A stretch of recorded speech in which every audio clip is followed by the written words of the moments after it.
podcast is part of the Sports Social Podcast Network.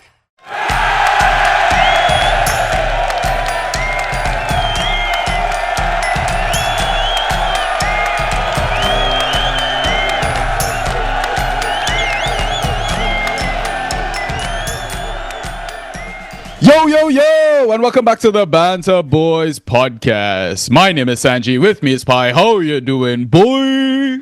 I'm good, mate. I'm good. How you doing?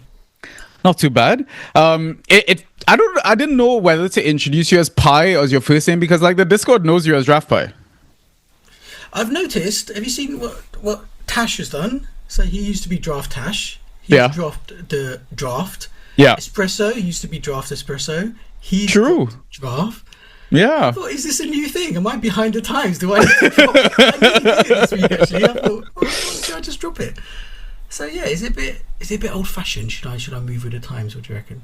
I mean, you could change your handle to just 3.14 because apparently in our Discord we only care about numbers. Yeah, I'm gonna do that. Alright. My handle will be changed. How you been, by the way? Did you enjoy your international break? I mean, obviously we're going to have to touch on a sore subject at one point. The later we can get onto that, the better for me. I mean, you guys smashed it in the Champions League, though. Yeah, I mean, today it's quite a stressful day at work, but I managed to watch the second half just now. Yeah. Saw Liverpool win for what feels like the first time in, I don't know, forever. You know, that meme of that old woman, it feels like it's been forever. That's what yeah. I don't remember. And now, I'm having this chat with you, so it's great. So I'm chilled now. But international break was good. I like international break I like it at the start because you don't have to think about stuff. You can just forget about it. And then the weekend comes. I like the week of international break. You don't have to think about waivers. You don't have to think about anything. But then Saturday comes and you're like, oh my God, what am I going to do with my time? It's so boring. And then our Discords are all like, oh God, is this international break over yet? When's it going to finish? So But you had a great international break, didn't you? Yeah, I think that's the cheat code for international breaks is like take a trip, right? Occupy yourself with some sort of activity that you wouldn't normally do. And the time just goes by and then all of a sudden waivers are in front of your face and you're not even ready for those. Waivers caught me off guard. I'm not going to lie. There's more to life, mate. I had an idea about the mods meetup. So we've been trying to organise a weekend, and last time we did it, we managed to find a weekend where Liverpool were live, Chelsea were live, Man United were live, and so we got to see all those games. So I've been trying to find a weekend where all three of those things are happening, but looking at how much fun you had on international break, that's what we need to do. I think so. International break instead. Forget about the football. Exactly. Yeah, exactly. All right, cool. Listeners, welcome back to the Banter Boys podcast. We are a default fan tracks pod. You've caught us on our regular free pod. Why I say free pod is because if you want extra content, we host that on our Patreon where we do waiver pods and sometimes do inside tracks interviews as well. And you can access that content for just $1.99. Really, really low costs. And you'd be supporting us as well to kind of maintain what we're doing, help grow the brand, and we truly appreciate any sort of support. But in terms of tonight's pod, typical format is we have two halves. In the first half, we do a bit of a recap of the previous game week, just a match-by-match review, just a couple of talking points for each game. Obviously, we're going to do our data dump as well. Then we take our halftime pints, and then after the break, we do league updates and answer questions that we get from our lovely Discord community. And if you want to be part of that Discord community, all you have to do is DM me for a link, and I'll give you that. It's free to join. You can chat with fellow fans, listeners, Inside Tracks reps. Honestly, it's such a great community. And we don't just talk about football. We talk about vacations, pets, food, literally the lot. It's a brotherhood. Definitely get involved if you can. But other than that, I think what I'll get Ross to do is quick social plug. So Ross, please do that right here. Yeah, for sure. So you can message us on Twitter and Instagram. Our handles at BanterB. On Discord in the Draft PL channel, BanterBoys #6585. On Reddit, you /Banta_boys. You can listen to us on Spotify, Apple Podcasts, Google Podcasts, SoundCloud, and YouTube, all under the name of Banta Boys. Okay, so hopefully you've listened to Ross. If you're listening to us on Spotify, if you haven't rated the pod already, please take a quick second to do so. 5-star rating, obviously. And then same thing on YouTube as well. If you're not already following or subscribed to the channel, please do so. Hit the bell button for notifications for, when we release our pods. And yeah, same thing, thumbs up on the video as well, similar to like a 5-star on Spotify. But other than that, I think we can just jump straight into the recap. Okay, so first games first. Forest versus Chelsea. I remember in Discord, we were watching the game and it was halftime, and you explicitly said, I have never wanted a halftime break so much in my life before. You said it a bit more politely than what I said. I went for halftime poo and I was like, oh my god, this is going to be more fun than the game. So boring. And someone actually, I can't remember who it was, came in and said, I'm not watching the game, but I've just checked Fantrax points. I assume it's a really boring game because nothing's happened. And I thought, I'm going to try to see what has been the most boring game in terms of Fantrax points, but I haven't got around to do it. But I might try and do it, and I'll put it as a little quiz question for you and when Ryan, when he's back. But yeah, what's the most boring game in terms of Fantrax points? I think it's got to be a game which is 1-1 with an own goal or a red card. Was it not the Arsenal Liverpool, or is that just from an XG perspective, I guess, early in the season? No, but there was a goal in that, and there was a fair. Clean sheet. You suddenly got 5 people with clean sheet points. So 1-1 and both goals are own goals. Yeah. And a Chelsea red card. So it's probably going to be a Chelsea game. What we're looking for. Yeah, honestly, this game was literally a tale of two halves. Yeah, I mean, Maresca put out such a bang average starting 11. Enzo wasn't in the squad. Caicedo was on the bench. João Pedro was playing up top, and he's not really good over there.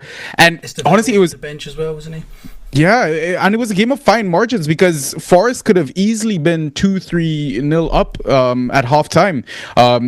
They hit the crossbar and stuff like that. I think in the second half, like Igor Jesus, and yeah, it just wouldn't go in. And yeah, Maresca made a few subs, brought on the big boys, took off the likes of Andre Santos. Thank fuck, because I don't think he's good enough to start in the Prem. I've been saying this multiple times in Discord as well. Maybe other Chelsea fans might not agree with me, but yeah, and obviously we had another red card. Typical, it's just a Chelsea thing. And 3 goals, 3 points. Happy days. A stupid red card, wasn't it? You were like winning. There's a couple of minutes left or something. I didn't watch the second half because I got so bored by the first half. But the other mad thing was Marinakis sacks him 17 minutes after the game. Yeah, and you kind of go, if anyone had any doubt about where the problem is at Forest, he just confirms it. He just made the play. Ryan Yates had to do a press conference afterwards, and he's talking about his manager being sacked. Like, you're putting the players in an awful position, just not thinking about them. What difference does it make to just sack him the next day? It makes no difference. Yeah. But, new manager comes in, does training. It affects nothing except for the atmosphere you're creating around it. So, yeah, madness. 17 years after the game. It's crazy, man, because I think even like post-match when I was like, they do interviews, like Jules Breach, I think, was interviewing Morgan Gibbs-White, and I think literally Morgan found out mid-interview or as soon as the interview ended that he got sacked, and like that's just crazy. Like from a psychological perspective as a human being, as a player, like, yeah, I can't imagine what those lads are going through, man. But in comes Sean Dyche. Do we get our Forest defense back? I think that's the hot topic or talking point at the moment.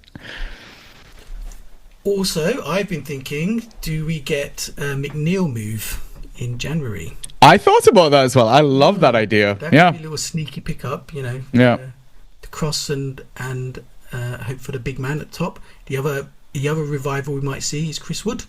Yeah. Get the crosser in. So yeah, it's just like a little mini Everton. But yeah, Milenkovic, he could be back on the menu. Yeah. We'll see. I think it's definitely one of those things. At this point in the season, if your team's not looking so good, you're trying to make some moves. You're trying to make some moves that improve it, and Forest could be a little pool that's worth dipping into. Yeah, Yeah, definitely. All right, next game, Sunderland versus Wolves. Are Wolves going to get relegated? Yes. Feels like that, eh? The last 2 or 3 seasons, bad Premier League teams have been lucky because the Championship teams have struggled. The teams that have come up have struggled and gone back down again. But Sunderland looking good. Burnley, Leeds, even though they're struggling a little bit now, they've got a nice points gap on Wolves, and you can't think Wolves have got to be better than all the other Premier League teams, and also the promoted teams are looking better than they have. So I think they're almost certainly going to go down.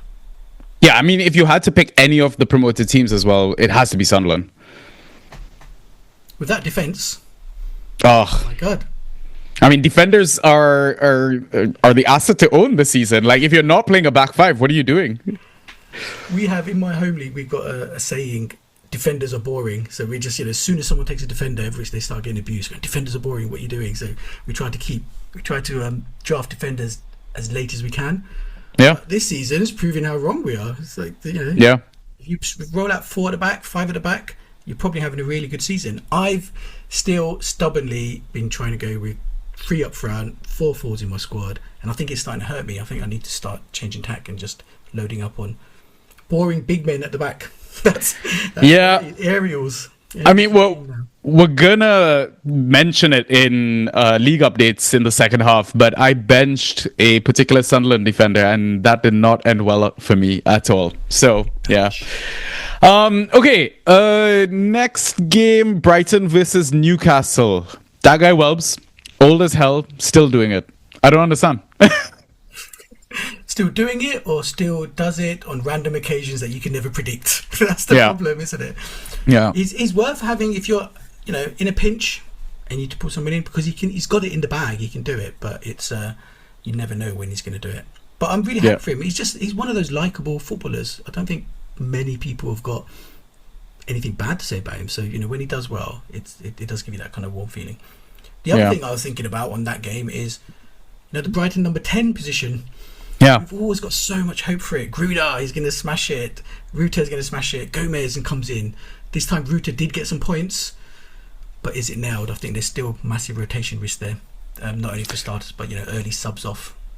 Yeah, and that's my biggest gripe about Rutter is I was in discussions to do trades with him and stuff like that, and for me again it was I would like if he played at least 85 minutes, something closer to 90. This constant 70 minutes is just seeing a lot of these matches have goals coming in the last few minutes of games. You want your players on during that time because you could fluke a return, and you could win your matchup literally in the dying seconds of a game, right? So it's a headache. And the thing is, do you really want a triple cuff of Brighton 10s? No.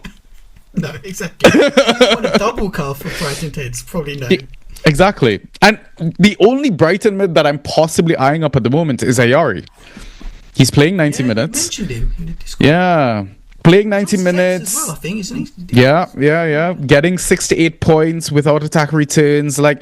It's not bad. It's similar to playing a defender 4, defender 5 as well, because we know forwards have been absolutely shambolic so far this season. So, I'm a little tempted by him as a waiver pickup for tomorrow. So, yeah, not a bad shot. Okay. There's only one other thing I wanted to mention from this as well. I was just going through who scored, for example, because they do that little timeline slider of positional changes during matches and stuff like that. And I noticed that Kadioglu got pushed up further into a more attacking position. So I don't know if that's just something to keep an eye on. Who knows, if there's injuries, Kadioglu could be an OOP asset. So when he came in, there was a lot of talk about where's he going to play. Is he going to be a wing back? Is he going to actually take one of the wing spots? I think I got him everywhere last season because of that. I thought actually he's going to be, and also we've got H in our Discord. Yeah. You feel a bit of brotherhood, and so you want to help. You want to join that as well.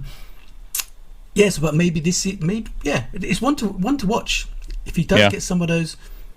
But having said that, linking it back to the discussion, it's going to be random minutes though, isn't it? You're not going to be able to predict it. If he does get a wing spot, it's probably going to get rotated. Minte will come on, Mitoma will come on. So it's one of those at a pinch, take a punt, see what happens.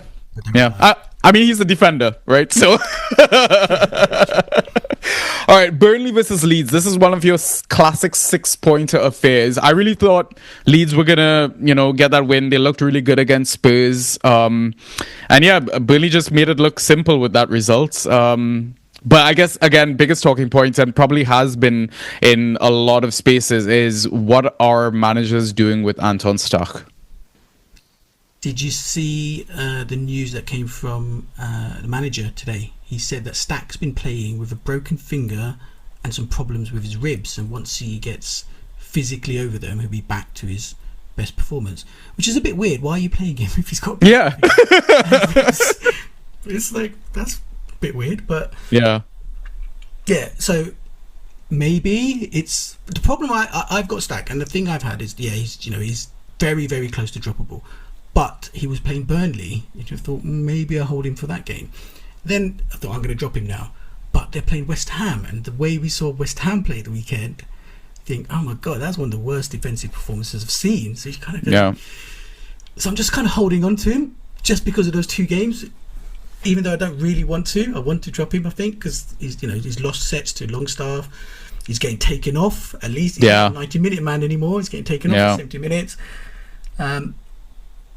But it's that defence, that West Ham performance. I'm holding him for now. I'm going to decide on Friday. It's going to be one of those. Yeah, and I mean, we're going to talk about the West Ham fixture against Brentford, but I still think obviously, it was so bad, fans boycotted all that, but I still put a bit of blame on Nuno. But at the same time, I also think Nuno was playing a bit of 40 chess, and this is just me possibly over-analysing the situation. The fact that he benched both Juve and Wan-Bissaka and Mavropanos, some key players for the system that he wants to play, and just good players in general, I felt like that was a massive reason as to why that was such a poor game. But no, I agree. Going away to Ellen Road is not going to be an easy fixture at all. Friday night lights, the place is going to be buzzing. 12th man in that crowd, yeah. The other negative though of playing Stack this week, I would much prefer it if they were Saturday 3:00, or actually this weekend most of the games are Sunday afternoon. If it was in that big batch of games, because then you can kind of go, I'm going to have him benched, see if my other players are playing, and I'll just bring him on. I'll bring him in if I need to. I think that's the shout how I'd like to use him this week. But he plays first, and you kind of go, do I really want to? He's so off form. So I think I'm probably going to drop him, but I'm going to wait until Friday. I think it's one of those situations, I think, that often when, I don't know if you have this, when you're at a restaurant, you can't decide between two dishes. Everyone else is ready, and you kind of go, let's order. When the waiter or waitress come, that pressure will make me decide, and I'll just. I get that. I'm kind of toying with it. I think on Friday, I'm pretty sure I'll drop him, but I'm going to wait until lineups and then decide then. Yeah, I might just drop him just because of the options in my waiver pool as well. Because I think Juve was dropped in my league because he got benched. So to be honest, I'd rather Juve than Stock right now. Yeah. He's got mad cross on him. He's going to play.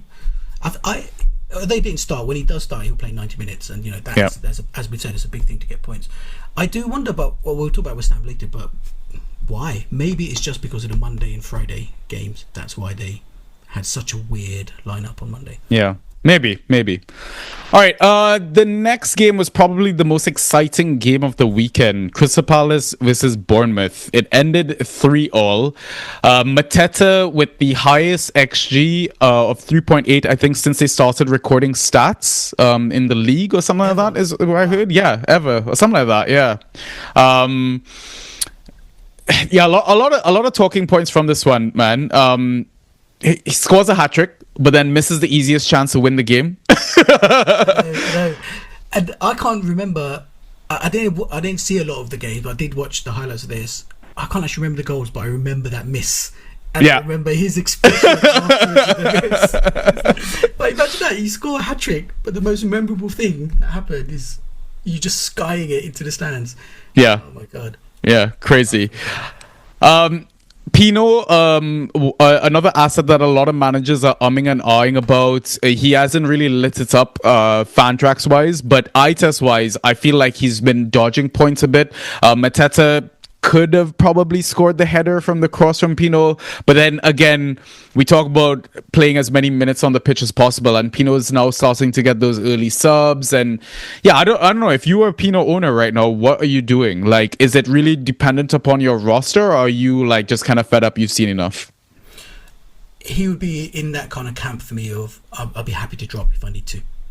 You know, really? Keep him because I think there's upside, but if it comes to the weekend, I've got a couple of injuries, or like random benches of players, I would drop him. He's in that camp. He's not worth keeping if it means you end up losing a game. And I think he's in that. And when you think about a league, you need 25 wins to win the league. Something like that. You just got to try and tick them off as much as you can. And I think how many games is Pino going to win for you versus he's going to lose me this game if I keep him, and if I keep him, I'm going to lose this game. So he's definitely that camp for me of I'd keep him if I can, if I've got a roster space, but I'm not going to take a loss just to hold him. Fair enough. Another midfielder that has been out of form this season, Tavernier, gets under 11 points, I think, with the assist for the third goal for Bournemouth. He had the captain's armband, and I think we probably were hoping for a better performance from him, given that David Brooks was out and now is able to play in a more natural, wider position, able to kind of cut in, etc. Was still subbed off a bit early, I think, as well. But yeah, I don't know. What are we doing with Tavernier as an asset at the moment? Because midfielders as well have been hard to find this season, right? He was dropped in my league, and I picked him up, so I was pleased with that. And I'm going to hold him for now. I'm going to ride it out, and if he gets dropped or if he moves, I was looking at it, and if he was going to be playing in the middle, I was going to drop him. It was a punt to see is he going to move back to the wing, and he did, and he got 11 or so with an assist. It's weird that he's come in and he took the armband. Well, he's one of the senior players, but then the player he's replaced also had the armband, and neither really seem like captain types. Like Brooks doesn't really seem like a captain type. So when Brooks is fit, does he go straight back in? I don't know. Yeah, who knows? I think Iraola does tend to have faith. If you come in and do the job, you can keep that spot. Yeah. But the other side of it is we do know that Tav does have. He's injury prone. He'll have an injury spell.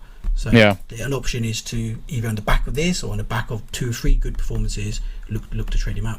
Tactic to do. Fair. And then final name, Krupi. A bit of a surprise start. We didn't really get news of Evanilson carrying this calf injury. Came out of the blue. Some people jumped on him. Obviously, instant reward. Scores a brace. No goose points really to go with it. And if you look at the goals as well, his first goal, my nan could have scored that. Like, it was basically him standing in front of an open net, like maybe a foot away. And then the other goal, you know what, I'll give him credit. The ball kind of lands him. He takes it well. Maybe Henderson could have saved it, but are you buying into this Krupi hype? He did a double Richarlison. In my mind, whenever a forward scores a goal and finishes with around 11 points or less than 11 points, I think of that as a Richarlison. It's just a classic Richarlison. He did a double one. He scored 2 goals and got 23 points. Right, got an extra point, but he was so reliant on those 2 goals. So and then is he going to keep the spot against Evanilson? So it's those people who took the punt on him on Saturday. Fair play, well done. It worked. Brave move. You paid your money, take your chance, and it pulled off. But it's not something I'll be looking to bring in on a waiver wire or try and trade in or anything. Yeah, fair. Okay, so next game, Man City versus Everton. City players are fit again. Savinho has life again. Even Kovacic made it back on the pitch. You know what? I know a lot of people are talking about, Arsenal are going to win the league. And, fair play, a good defense wins the league.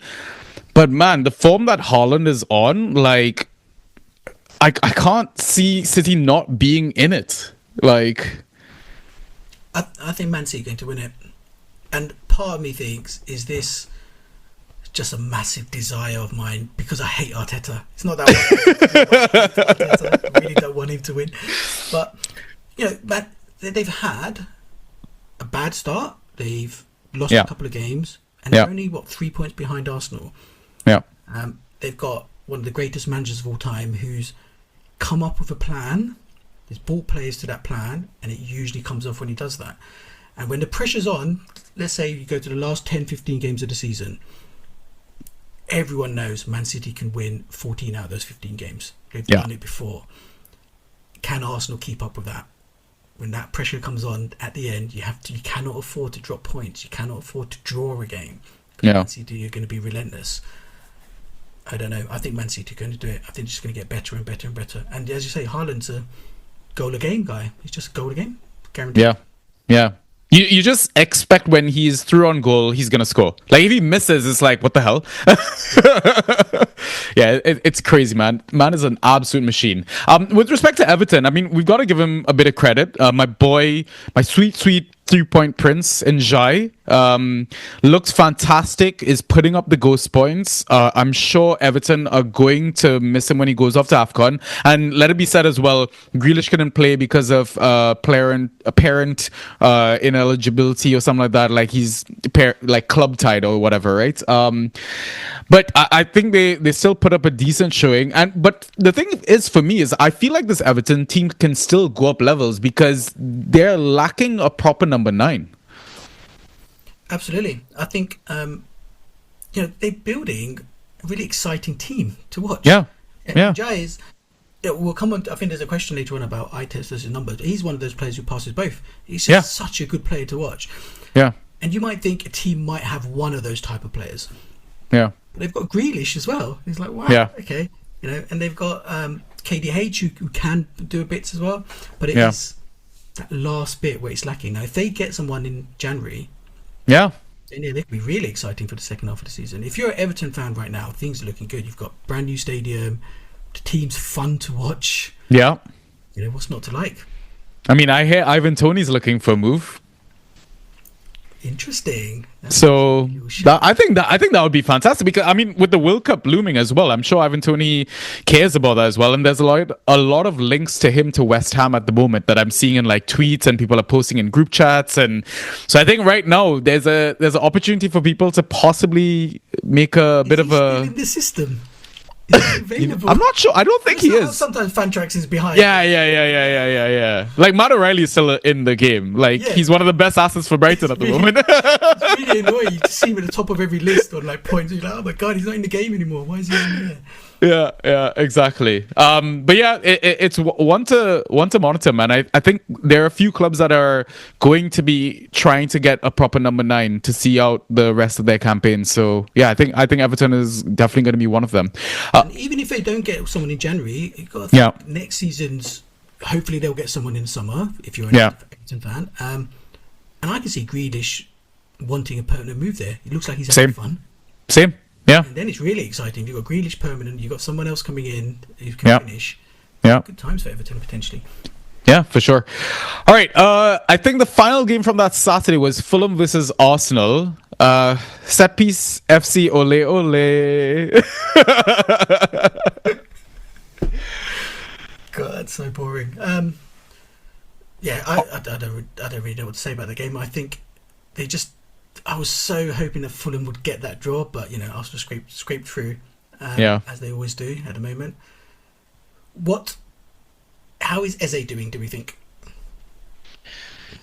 From a Fantrax perspective, obviously underwhelming. A lot of people are whining, complaining. I mean, as fantasy managers love to do half the time, right?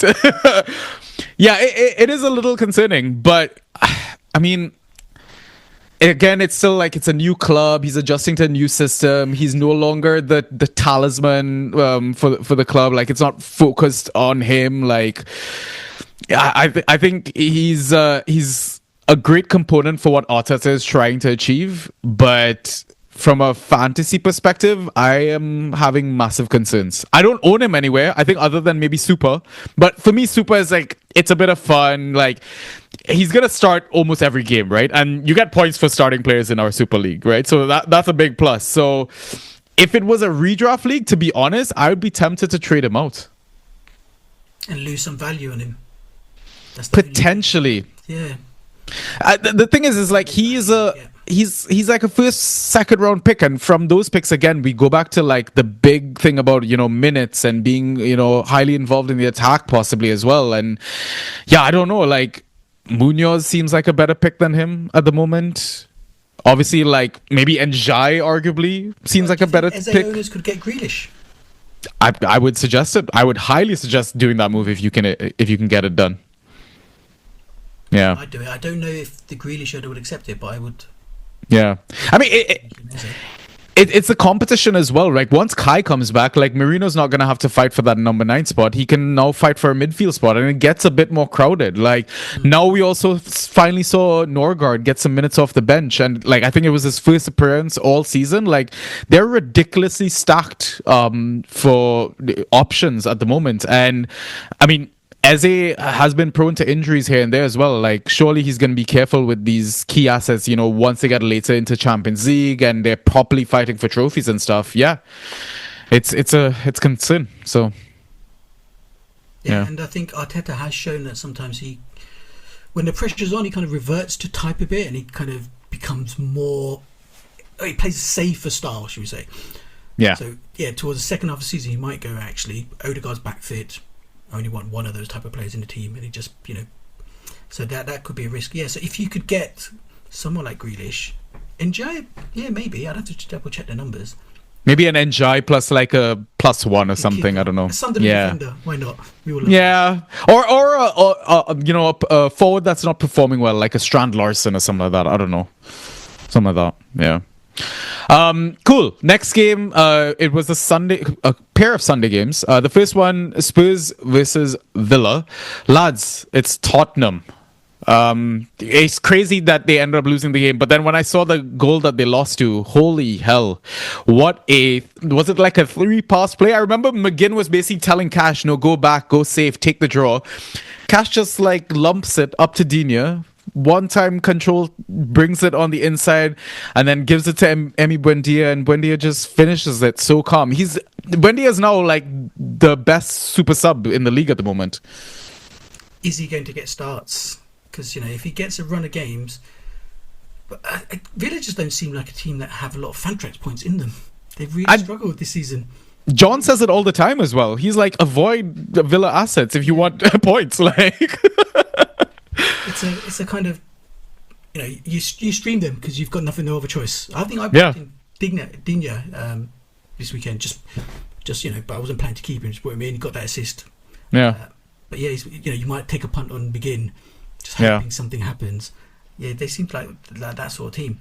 I didn't watch the game, but just following on Discord, it sounded like Spurs were rubbish. Yeah. It sounded like Villa were rubbish, sorry, at the start. Yeah. What's going on? Yeah. This Villa team's awful, and then I don't know if they fluked the win or did they actually play better than Spurs in the second half? Did they turn it around? To be honest, I went to the gym because I didn't want to watch this game. Fair enough. Because I expected a boring game. Like, I expected something dull, and it just had a hot finish towards the end. But to be honest, I think it's also a case of Spurs, like Thomas Frank still doesn't have his best 11. I think he still needs a proper number 9. And I don't think that's going to be fixed until, and if Solanke is ever going to be fit in this season, let's say. And then Villa are only just starting to find their feet themselves, right? After such a horrid start to the season. Ollie was benched for this game as well, came on eventually, but yeah, they're only now starting to get some wins. And the thing is for me is like, and I think John had also mentioned in our Discord, is I think once they get a bit of momentum, people are gonna want maybe a couple of their assets. Again, I don't think they're, like we mentioned, a big source of points, but maybe a Morgan Rogers because he's a 90-minute man that's going to fluke the odd attack and return. Maybe Watkins if he comes back into form. Who knows? Maybe they do some January business. I don't know. The thing is, he's back from injury, maybe. Yeah. And the thing is, I just back Emery as a manager. I think he's a class manager, right? He's too good to let this Villa team just fall to the wayside, especially after what they achieved over the past couple of seasons. So, yeah. Yeah, fair. We gotta rip the Band-Aid off now. You tell me, how was Anfield? You went to the game.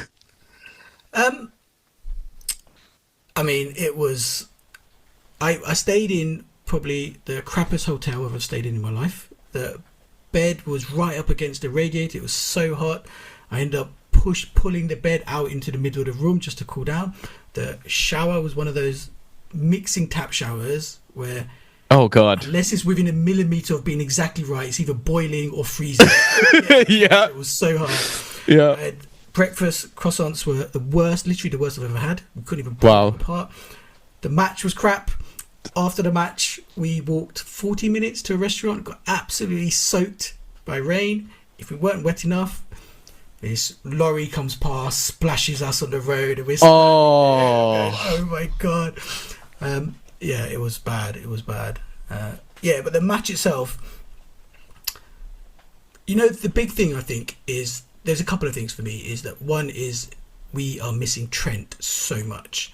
Yeah. And it's easy to think actually what we're missing is his creativity and his assists and his key pass creation and all that sort of stuff, which we are. But when you see in the game live, what we're actually missing is that we're just not transitioning the ball. We get the ball in the back, and what Trent was really good at was not just the stuff you end up seeing on Match of the Day, it's the day-to-day, if that makes any sense, the minute-by-minute stuff of getting the ball, putting it into midfield, getting the ball, putting it in behind the defence so Salah can run, and the whole team then shifts position, crossfield pass across to the left back, crossfield pass across to the left wing.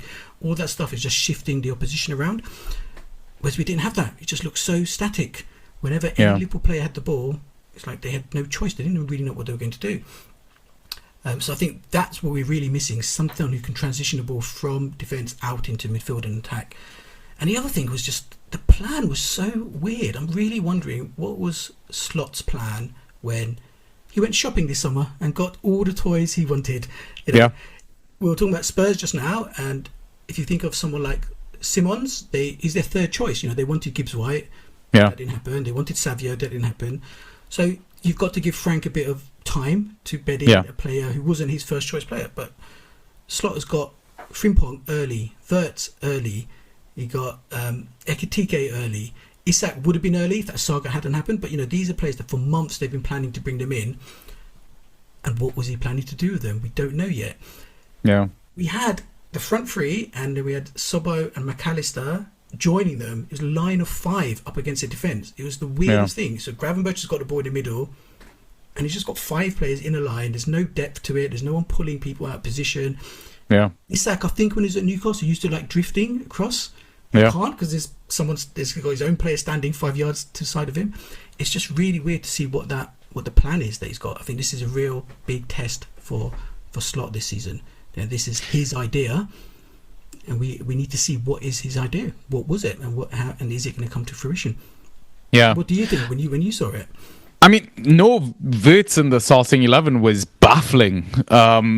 I mean, it goes without saying, if you watch football, Szoboszlai is your best right back, and now Frimpong has injured his hamstring yet again.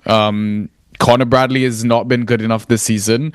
I genuinely think the next match you need to start with Sobo in right back. Like, okay, you lose his creativity, but I think you also just need to play Wirtz. Like, just sure, okay, he's not getting attacking returns or whatever, but.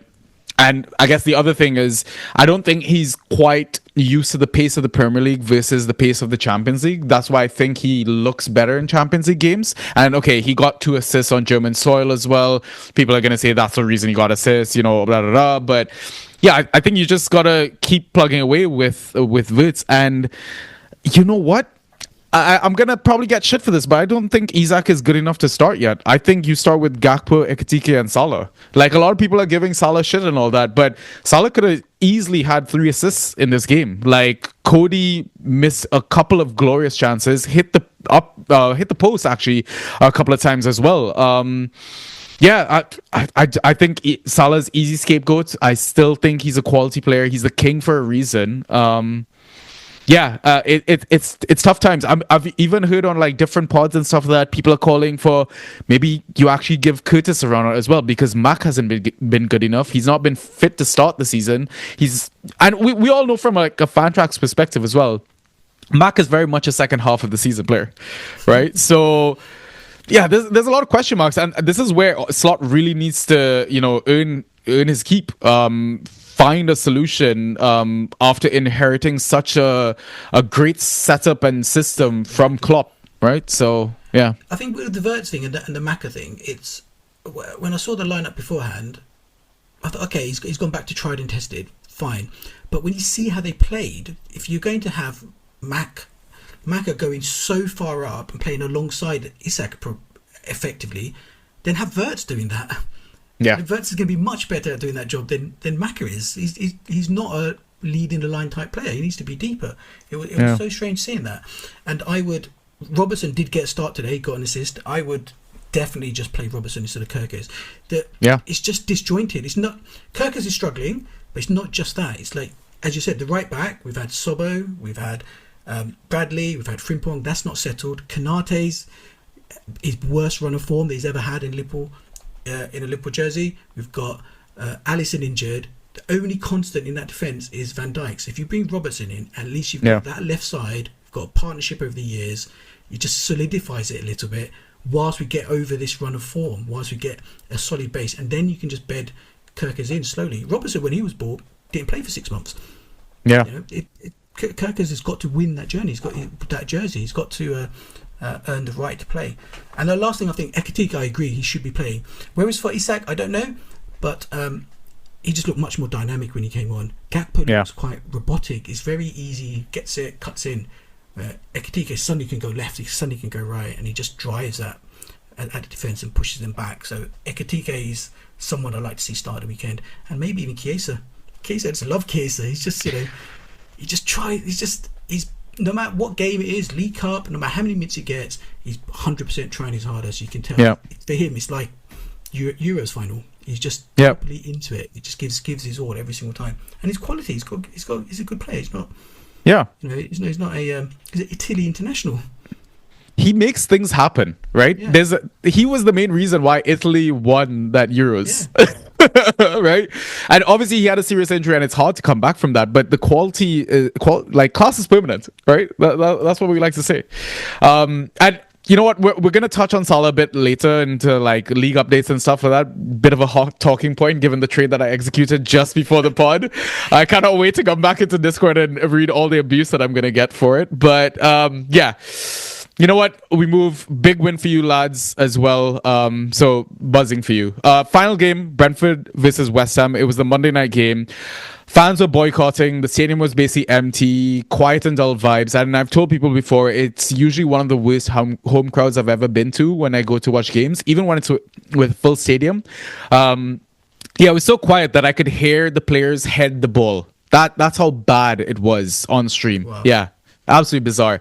The scoreline could have been a lot worse. It was weird to see Brentford put up that much XG when they don't really do that this season, or haven't had the opportunity to do that this season. It feels like they're very much like a hit you on the counter with a Henderson fantastic through ball sort of thing. Yeah, it was weird, man. But again, I go back to the whole, I think Nuno was just playing a bit of 4D chess. He benched his 2 fullbacks / wing backs that are going off to AFCON, and these are my options. What do you expect us to do? So you think he's trying to send a message? You think that's okay. Yeah. Yeah, I just presumed it's because of the Monday-Friday turnaround. But actually, when you think about that, it's no different to playing Tuesday-Saturday, is it? It's like, it's not. Yeah, exactly. It's a standard kind of gap. So yeah, and no midweek game per se, like no cup game or anything. Like what do you have to rest, especially off the back of an international break? I don't know. Yeah, it was a weird one. They've got in our Super League, we've got 11 Troy who's got, I think 7 I think he said, yeah, for those who've got the other 4, I'm coming for you. Yeah. So he's, and so what amazing turnaround for him. He had no points, then all of a sudden smashed it. I think he's got the record score that we've had this season on the back of Brentford absolutely smashing it. Amazing. I mean, the only asset that I actually wanted to touch on before we move on to Dates was Igor Thiago. He's quietly gone about his business, scored some goals, getting some points. Like, is this a forward that a lot of managers should be clamoring to trade in, possibly? I like him. from watching that game, I just, for me, he passed the eye test. If you're allowed to do the eye test. He looked like a forward who's got good first touch and knows how to finish. Yeah, he's probably not going to do that a lot outside the box, but if he gets chances, he'll probably put them away. So, if you are struggling for forwards, I'm struggling for forwards in one of my, I think it's DPL. He's something I'd have, but he's gone. You can't get him. You'd have to try and get a trade. But he's like to have a good second half of the season, I think. Yeah, he smashed his draft day value so far, I think, because he would have gone like maybe 7th round or something like that. Yeah. Later, maybe, yeah. Yeah, arguably later. Okay, cool. All right, so now I think what we'll do is move on to our data dump.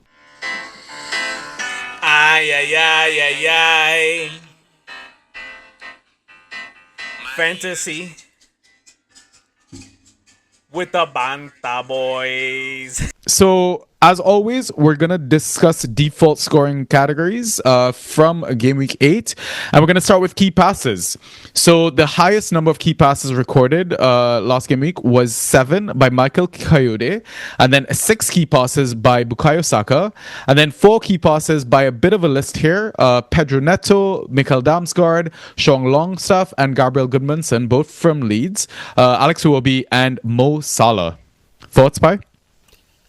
Coyote's the one to talk about here. Where's that come from? I know, there's a lot of hype with him last season around draft day. I drafted him in the league, but I dropped him. He's just not getting those points. He seemed like, when you watched him last season, he seemed like one of those fun, crazy guys. He's just gonna dribble like mad. He might lose it 100 times. He gave me Bolasie vibes, basically. And that's fine, except at the start of the season you think he's not getting the points, and now he just 7 key passes, 20 points or something he got. Is it sustainable? I don't know. I mean, I think he was available in my home league. I didn't go for him. We had our way. I didn't go for him. And I think we do have a question about long throws. But how many of these were from long throw? I don't even know. A couple of them, I think. They were from the actual long throw. A couple, yeah. Possibly. I'm still, I think the jury's still out. I think at this point, now I'm just going to constantly just watch Brentford games, and as soon as Coyote gets a key pass from a throw, just go to Fantrax. Oh, how many points was that? Does it count as a ACNC? Does it count as? I don't think ACNC, but you might get a KP. So, but the thing is, is this just a bit of West Ham tax on this haul, right? Because, like you mentioned, he's just been shite all season. Yeah. Did he score more than 7 or 8 points all season? It will be his first double. I think it is his first double-digit performance. You lucked out, or you're a Brentford fan and you've been holding him. It can only be one of those two things, surely. We've just discussed. I thought it's because of the turnaround of the games. You think it's because Nuno's trying to play some 4D chess. West Ham weren't good. They put out a really weird team. And that team performed as you'd expect for it to be so weird. So Brentford potentially just lucked out. So it's not one to try to clamour for. I wouldn't have thought.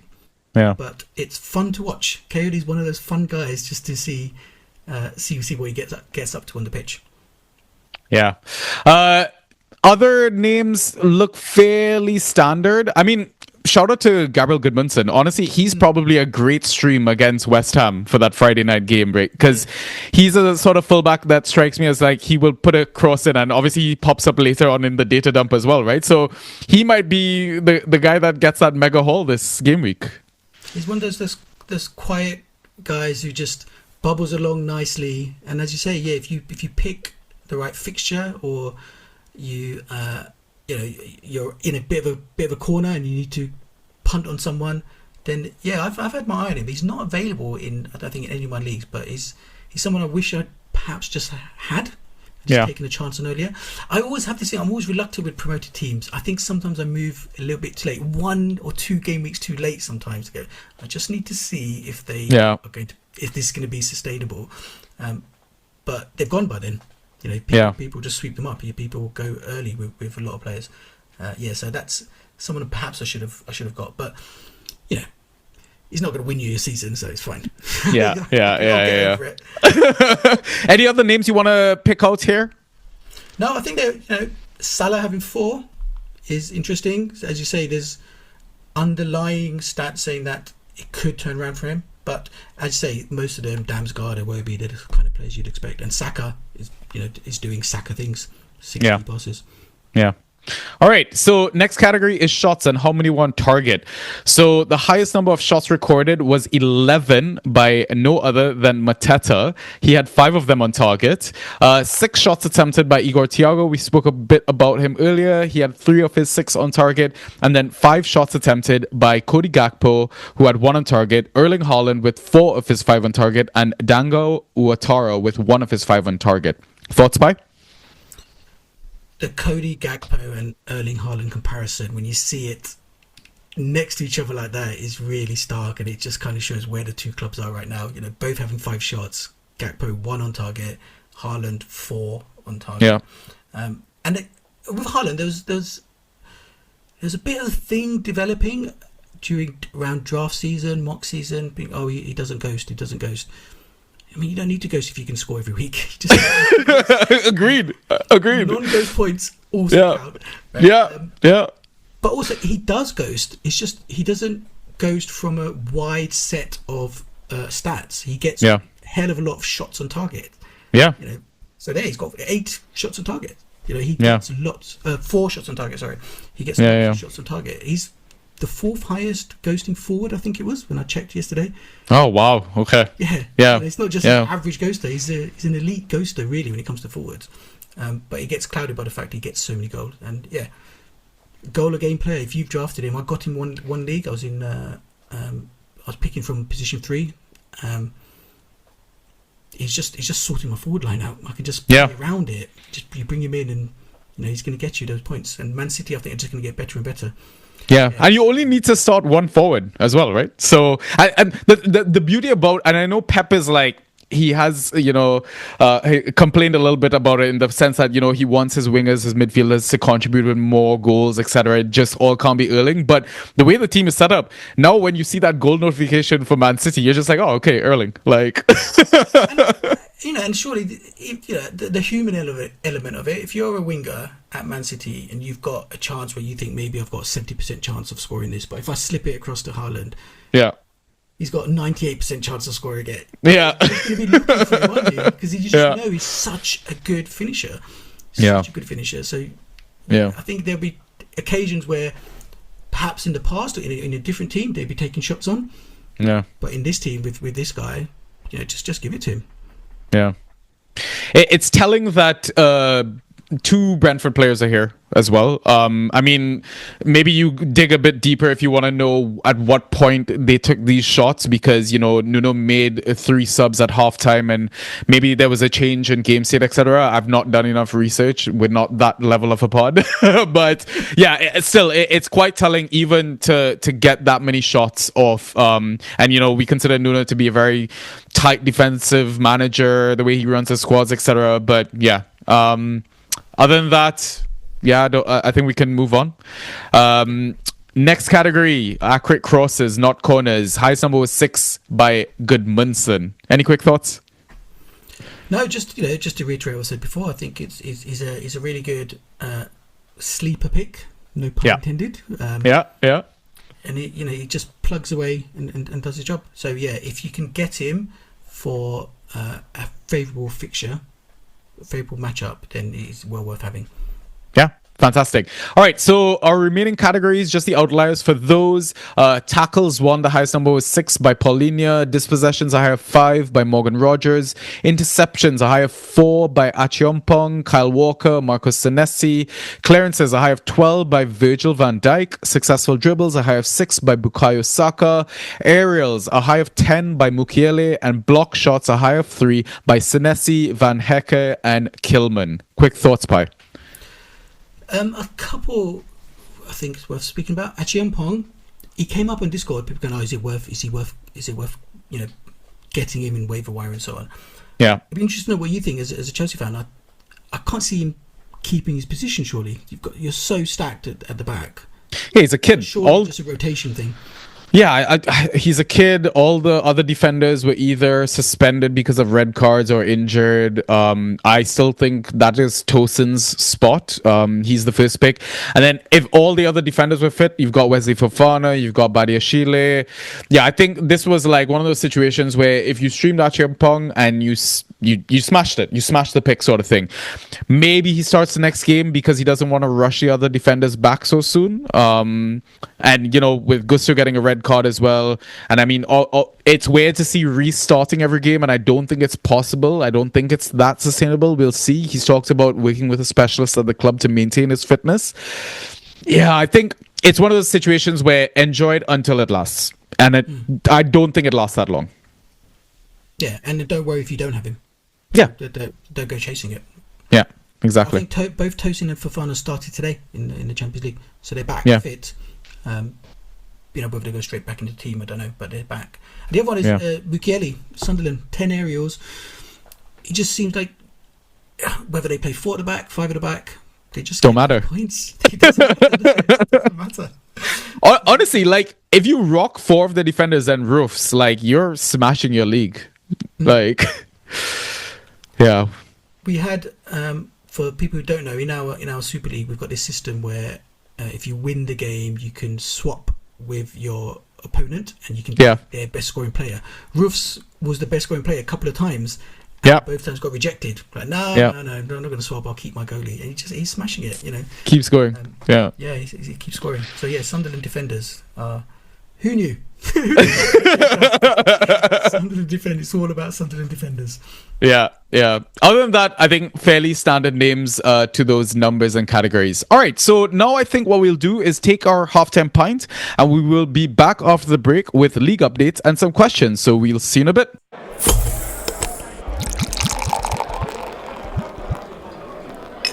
And we are back. Okay, so we will jump straight into the league updates because we've got quite a few questions as well to get through. Pi, tell us, how was Game Week 8? Good, in a nutshell. 2 wins. So IGL, I won 128 to 99. And it's a really, really tight league. I'm 6. I've got a 4-4 record. But the person who's top has only got 5 wins and 1 win away from top. It's really fun. It's really, really close league. You know, you 1 week you're 3rd, next week you're 10th. It's a bit mad. It jumps up and down. Who performed well for me? I had Haaland, as we talked about, 28. Ballard, 24. With those two, it's always going to do well. Sade came in. I think maybe his first time he's performed well this season. Yeah. And Dubravka, he's been a nice little pickup for me. Dubravka, I've enjoyed having him. He gets points. Yeah. And Dine was a stream, so he got me my points. Game week regrets, none. I won. Yeah. And actually, the person I beat was top of the table as well, so it just really tightens up that league. Very nice. And I managed to do it. I picked up Hall during the week as just a preemptive stash. Yeah. Drop him during the week if I need during the game week if I need to. If things are looking tight, I'll just let go of him. But I just kind of felt comfortable all throughout the game week, so I managed to hold on to him, and I'll just see if I need to drop him this weekend. I'll do it, but if I can get through to international break without having to drop him, then yeah, that's my kind of goal. If I can achieve that. My concerns, though, are my midfield. I'll read out some names: Gordon, Kluivert, Diouf, Martinelli. That is my whole midfield roster. Ooh. Really struggling with midfielders. And I also have got no fab. I spent all of my money on Kolo Muani. I don't really know why. We know why. The hype. Well, no, it's not quite that. What happened was, this was around the big waiver run, wasn't it, that week? And home league, we do our waivers on a Wednesday, so I put a lot, and it's the first one I do during the week. Yeah. Put a lot of effort into that one. Really think about it, and I'll think about the others tomorrow. So I put that in, did that on a Wednesday, and then on Thursday I go down to London because I live in the Midlands. I go down to London, so on my train in, I put in waiver bids for IGO and DPL, and then I remember coming out of a meeting at 3:00. 3:30, something like that. I went to check, and I'm like, how comes I lost out to this player? I bid more. How did I lose out to this player? I bid more. What's going on? I'd forgotten how much I'd put on. What? I bid 80 plus? What? I don't remember. I literally did not remember doing it. I knew I put it, but I did not remember putting all of my fab on it. So my plan, please be good, is for him to have a little run. Just want him to have a little run, and then I'm going to try and trade him for a midfielder. I just need him to string together two or three good performances, and see if I can do a mutually beneficial trade if someone's struggling for forwards. Yeah, and they've got plenty of mids. That's what I'm hoping to do. Yeah, you badly need a mid, man, because Martinelli's not starting. Juve could be off to AFCON very soon. Clivert only just got back into the squad. Gordon's starting. Yeah. I mean, Gordon's starting, but he's not finishing games 90 minutes. I mean, the plus side is maybe he has penalties, so there's some value baked into him. But who are your forwards then in this league? Haaland, for one. Haaland, Sade, and who else? Let me have a look. And Chris Wood is maybe one. You know what? I would be tempted to try and trade out maybe one or both of Sade and Wood, just because we talk about you only need one forward in the game at the moment. That's a good shout, actually. I might go. I'd rather trade out Sade. Wood, I want to hold because I want to see what happens. Yeah. Oh, with Daesh. Yeah. You might luck out there. But Sade, I think, is worth maybe trying to get. I don't know what mid can you get for him. That's the problem, right? Because, like you said, he's not had a fantastic start to the season the way he ended last season as well. To be honest, there's a lot of mids I would take for Sade. I think, given what I've got. Yeah. And given how Sade's been performing, there's loads I'd go for. Right? Who could I go for? Could you possibly try Longstaff? I don't know. Doubt the manager would take that unless they're strapped for forwards. Yeah, I don't think I would. I'd love it. Yeah. I can't really see that happening. Nico O'Reilly, but I mean his spot is never permanent in that Man City setup either. Yeah, Rand's just back, isn't he? I think he made the bench. Yeah. So that's a problem. That's something I need to try to resolve. Or Xhaka. What about Xhaka from Sunderland? Xhaka's a good shout. He's nailed 90-minute man. He's getting assists here and there. Like, food for thought, right? I'm gonna write that down. So, yeah, but the other option is I just roll out five defenders. Yeah. I mean, you can do 5-2-3, right? Yeah. Fair. I've got 7 in my squad currently. Just in a season of defenders, roll with it. And Gordon's surely going to come good. He's just scoring in the wrong tournament. Goal and assist in Champions League, right? Yeah, exactly. Yeah. All right. So, what about your? Yeah. Big concern there, but DPL I won again, 103 to 83 up against Gav, Draft and Dams, and we both started really, really badly this week. I think after the second, third game or something, we both had negative scores. And he made the joke to go, ours would be a cracking matchup if this was a golf tournament. We had this little pact to go, let's just mix it up then. Let's just go lowest score wins. Deal? We went, lowest score wins. And then my team started scoring points, and he was like, "You're betraying me. Your team scoring points. That's not the deal we had. That's not the deal." So I managed to get the win there. Again, it's quite tight. I've got a 3-5 record. I'm in 11th, but I'm not too worried because the top again has only got 5. So at this point in the season, a couple of wins and you can move up. I've got my standouts this week were Ballard 24, Savio finally getting a run of games. Mad, unfortunately got an assist this week.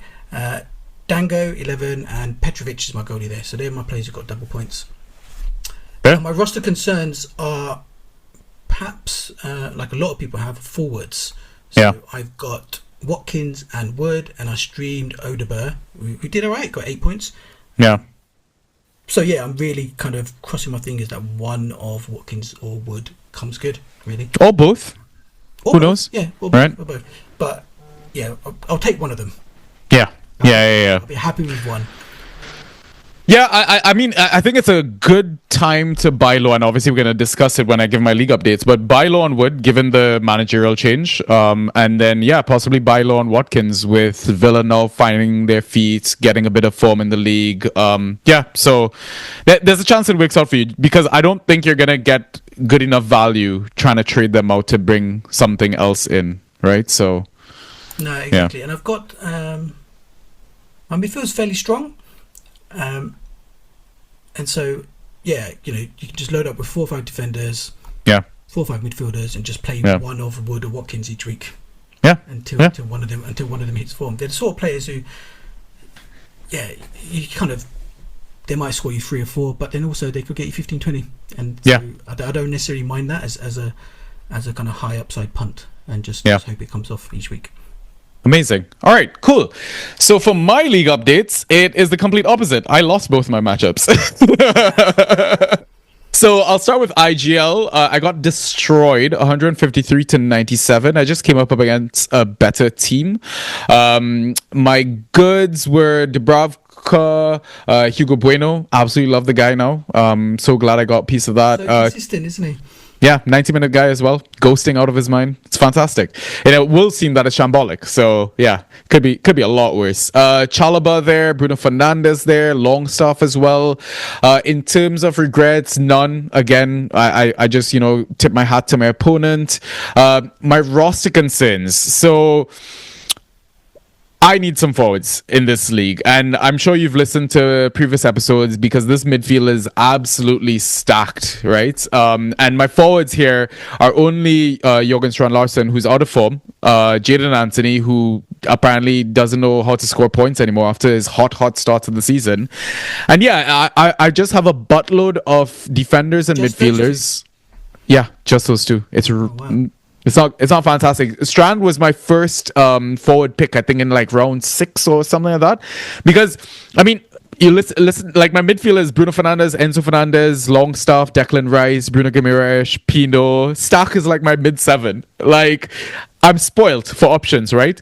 But it's been difficult to get forwards in, because the forwards that I'm interested in, the managers are like, oh, it's been a shit season for forwards, and my forwards are actually decent at the moment, so I'm probably going to try and hold on to them. And yeah, now again, we talk about, people can just play defenders instead of forwards, and now honestly my strategy is literally just going to be 5-4-1 in this league every game week, I think, and just write off the forward completely. Like, yeah, I don't know, it's tough.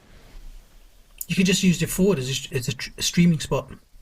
Yeah, or that. You see, like some random thing happens, like Krupi gets a start, just take a note on it. Exactly. Or one of the Greek kids from Brighton gets a start, Simas or one of them. Yeah, I've got my eye on them, just hoping for them to get a start. I think. I'm sure a few people have, but no, that sounds tough. So, have you tried to get trades, and people are just going, "No, I'm struggling with forwards as well." So, I don't want to. Yeah. So I mean, I'm gonna keep trying, because, like, for example, we talked about Igor Thiago. He's a forward that I really want, 90-minute man on penalties. He's playing for like a mid-table team or whatever, or lower, but yeah, I just want guys that will trickle along. And again, I'm happy to just go with that one forward rest of the season. So yeah, it's a work in progress. Let's call it that. In terms of DPL, a bit closer, and the reason why I say a bit closer, even though I lost 127 to 153, is because I ended up benching Mukele for Jack Harrison, a decision I will regret for the rest of the season. I think I should have been. Yeah, there's no excuse for this, really. I just saw the Jack Harrison start versus Burnley, and I think I just got way too excited of a punt. I'm like, oh, okay, this seems like an exciting play against a promoted team, where I should have just trusted the defenders, especially the Sunderland ones. Yeah. I mean, I had Trey Hume in this squad already, and I was just like, do I want to double down? Because I rate the Wolves manager, and I just keep thinking he's going to turn it around, and he's not. And now they have a massive home game now this weekend against Burnley, right?